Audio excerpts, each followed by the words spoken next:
آج محترم عمران خان صاحب کی تاریخ تھی جو چیف جسٹس اسلام آباد ہائی کورٹ کی ڈویژن بینچ کے پاس لگی ہوئی تھی. 12 بجے کا ٹائم تھا. 12 بجے سے ہم 1:45 بجے تک بیٹھے رہے اور پسینے میں شرابور ہو کر بیٹھے رہے. کبھی ایسا نہیں ہوا کہ بالا عدالتوں میں وقت دیا جائے اور اس وقت کے برعکس جو ہے یہ میجسٹریٹوں میں تو ہوا کرتا تھا کہ چیمبر میں ریٹائرنگ روم میں بیٹھ کے چائے پیتے رہتے تھے یا ٹی وی دیکھتے رہتے تھے. ہائی کورٹوں میں کبھی ایسا نہیں ہوا تھا. میں نے شکایت بھی برملا کی, اگرچہ چیف جسٹس صاحب نے اس کی معذرت کی, لیکن میں نے کہا جی یہ کٹسیز ختم ہو گئی ہیں. ہم آپ کی عزت کرتے تھے, آپ کو ہمارا عزت بھی ملحوظ ہونی چاہیے.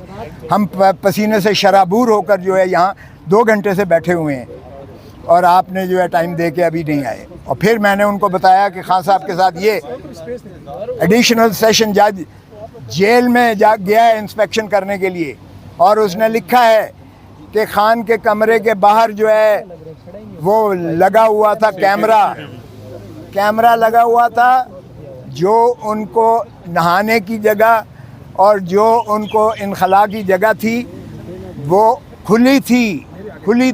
یعنی شرمناک جو ہے, شرم آنی چاہیے ان کو کہ ایک کوئی بھی ہو, سابقہ وزیر اعظم ہو یا کوئی بھی پریزنر ہو, کیا اس کی آپ اس طرح سے پرائیویسی میں کیمرے نکال کے اس کو نہاتا دیکھیں یا وہ اپنا انخلاء کے لیے جائے اور آپ اس کی جو ہے اس طرح سے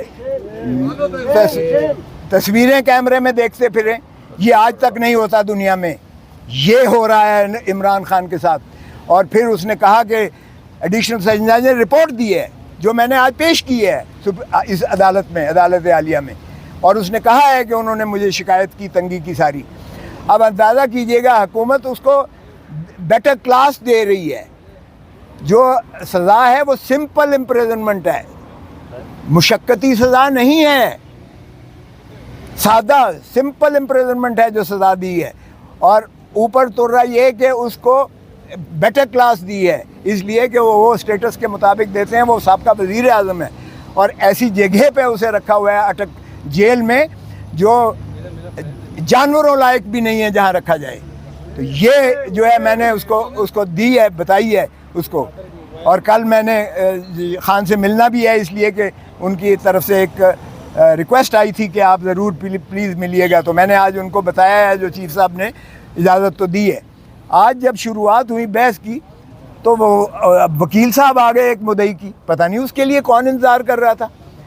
مدعی کے وکیل صاحب وہ ہیں جو میرے شاگرد کے شاگرد ہیں, جو وزیر قانون کے, اور ماشاءاللہ وہ شروع دن سے, پہلے دن سے وہ وکیل ہیں مدعی کے, پہلے دن سے الیکشن کے وہ سارے ٹرائل میں موجود ہیں, اور کہتے ہیں جی مجھے تیاری کے لیے وقت چاہیے. جج صاحب نے کہا بھائی تم تو خود بیچ میں رہے ہو, 2 ہفتے چاہیے مجھے. میں نے کہا سبحان اللہ, جب ہم نے مخالفت کی تو کہتا ہے 10 دن دے. تو پھر میں نے کہا جناب جج صاحب بہت اولیاء, اس دن جب میں نے پہلے دن آپ کو بحث کی تھی, آپ نے اپیل سماعت کے لیے منظور کی تھی, اسی دن آپ کو معطل کر دینی چاہیے تھی سزا, اسی دن آپ کو سسپینڈ کر دینی چاہیے تھی سزا. پھر بھی آپ نے باوجود نوٹس دیا شارٹ ڈیٹ کے لیے, اور وہ تب اس لیے نہ لگ سکا کہ آپ بوجہ علالت چیف جسٹس صاحب بیماری کی وجہ سے عدالت نہیں کر پا رہے تھے, جس وجہ سے تساہل ہو کر آج لگی تھی.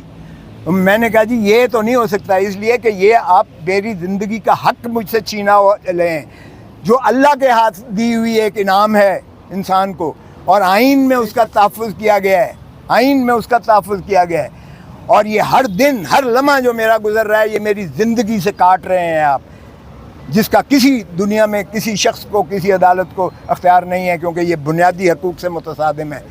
اور میں نے کہا جی یہ دیکھیں کہ فساد کی سب سے بڑی جڑ, اس سارے گناہ کی جو ایک شاخسانہ ہے وہ تو ہے الیکشن کمیشن آف پاکستان, جس نے یہ فیصلہ دیا کہ عمران خان جو ہے وہ 62-63(1)(p) میں یہ ڈسکوالیفائی ہو گئے ہیں, یہ نااہل ہو گئے ہیں, اور آگے لکھ دیا کہ ان کے خلاف جو ہے فوجداری مقدمہ بھی قائم کیا جائے.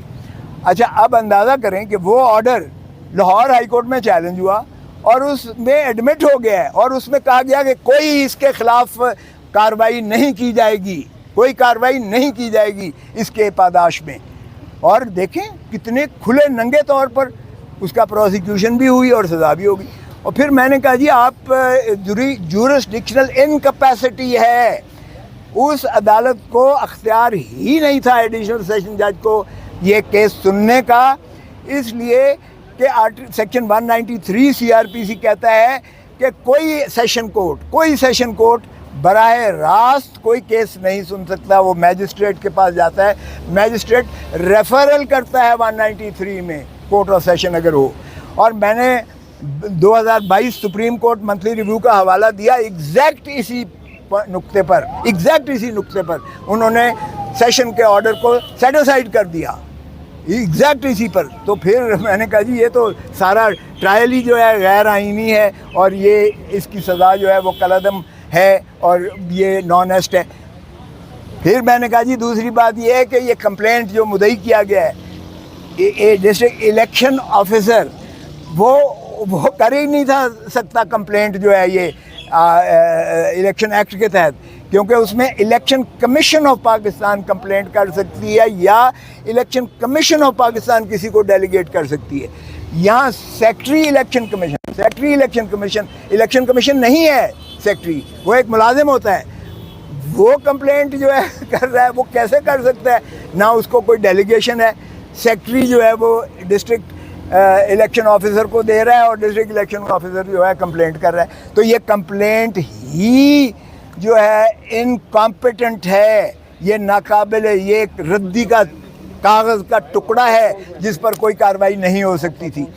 اور پھر میں نے کہا جی اس میں بھی لکھا ہوا ہے 120 دنوں کے جو ڈیکلریشن جو فارم, یہ مجھے کوئی توشے خانے کی سزا نہیں دی گئی, یہ سزا اس چیز کی دی گئی ہے کہ آپ نے جو ڈیکلریشن دیا ہے, ہر IMNA دیتا ہے, میں خود 10 سال دیتا رہا ہوں, 31 دسمبر کو دینا پڑتا ہے اور وہ 30 جون پچھلے سال کا جو آپ کے محاصل ہوتے ہیں, جو آپ کے ایسٹس اینڈ لائبلٹیز ہوتی ہیں, اس کا آپ ایک گوشوارہ دیتے ہیں الیکشن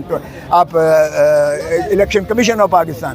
تو وہ الیکشن کمیشن آف پاکستان کے اس ڈیکلریشن سے 120 دنوں کے اندر جو ہے کمپلینٹ ہو سکتی ہے. یہاں تو کئی سالوں کے بعد کمپلینٹ ہو رہی ہے, تو یہ زائد المیعاد بھی ہے. تو میں نے کہا جی میرٹ کو بھول جائیں, میرٹ بھی اگر جائیں گے تو اس میں بھی میں نے ہر چیز ایکسپلین کی ہوئی ہے. دھیلے کی اس میں کوئی ایسی نہ تو خزانے کا معاملہ انوالو ہے. اور پھر میں نے خواجہ آصف کے سپریم کورٹ کا حوالہ دیا. خواجہ آصف جو بڑا دھنتر بنتا ہے اس وقت, وہ ملازم تھا UAE میں, اور ہمہ وقت ملازم تھا, فل ٹائم ملازم تھا, اور تنخواہ لیتا تھا جب وہ یہاں ڈیفنس منسٹر بھی تھا, جب فارن منسٹر بھی تھا. اور اس کو جب نااہل کیا ہائی کورٹ نے, تو سپریم کورٹ نے یہ کہہ کر اس کو جو ہے کر دیا کہ جی وہ ہر نااہلی, ہر چیز کی جو ہے اندراج ذکر نہ کرنا ڈیکلریشن میں, وہ کرپشن نہیں ہوتی ہے. ڈیکلریشن میں اگر کوئی کرپشن سے حاصل کیا ہوا پیسہ ہو, یہاں تو کوئی کرپشن کا سوال ہی پیدا نہیں ہوتا ہے. اگر توشہ خانہ کا سارا کیس بھی لے لیں, کرپشن تو ہے ہی نہیں. مروجہ وقت کے مطابق پیسے دے کے خان صاحب نے لیا, جو اسیسمنٹ کی وہ بھی سرکاری اسیسمنٹ ہوتی ہے, تو اس میں تو کوئی ایلیمنٹ تھا ہی نہیں. تو میں نے کہا جی یہ آپ دے لیں, اور یہ میں ایک دن بھی میں آپ کو تاریخ دینے کے حق میں نہیں ہوں, کیونکہ ہمارے اوپر بہت زیادہ پریشر ہے کہ آپ سے یہ نہ سنوائے جائیں کیسز, کیونکہ آپ نے جتنے فیصلے کیے ہیں آپ نے سارے عمران خان کے خلاف فیصلے کیے ہیں, اور جب آپ منظور بھی کرتے تھے تو پھر اسی کے پاس واپس بھیج دیتے تھے. کبھی آج تک ہوا ہے کہ نگرانی ایکسیپٹ کی جائے, ریویژن ایکسیپٹ کی جائے, اور پھر اسی کو کہا جائے کہ تم فیصلہ کرو, جو فیصلہ آلریڈی دے چکا ہے. 2 مرتبہ یہی کیا گیا.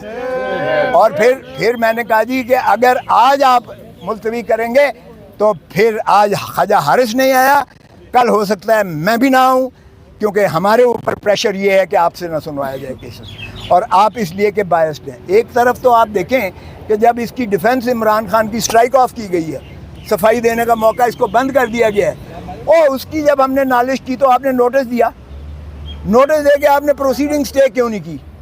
اب کیا ہوگا, وہ ریویژن پینڈنگ یہاں پڑی ہوئی ہے, تو کیا ریویژن اس کا کیا اچار بنائیں گے؟ آپ نے اس کو تو انعام دے دیا, اس ایڈیشنل سیشن جج کو اگلے ہی دن لندن میں بھیجا گیا ہے